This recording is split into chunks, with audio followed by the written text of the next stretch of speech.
A car slams into a state trooper cruiser. That is our top story this morning. The trooper recovering after a crash on US 35. Yeah, it all happened just before 1 this morning near Shakertown Road in Beaver Creek, as Hillary was just telling us. Our Amber Watson following the story for us.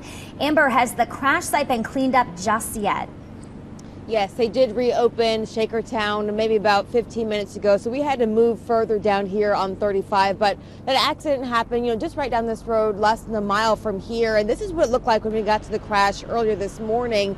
We have learned that Trooper Paul Coates was behind that wheel when his cruiser was thrown off the road, rolling into an embankment. And this started when Trooper Coates was heading east on 35, trying to pull over two cars for traffic violations. As he was heading eastbound, another car heading westbound made a turn, running right into the cruiser.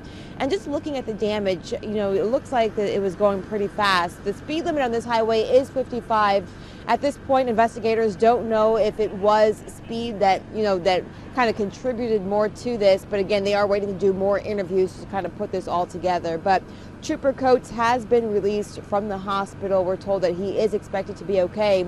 He's with the Xenia Post and has been there for about a year now, we're told. But the two people in the other car, they were taken to Miami Valley, and they are again expected to be okay as well. But coming up in the next half hour, I'll tell you more on why no citations have been given out just yet.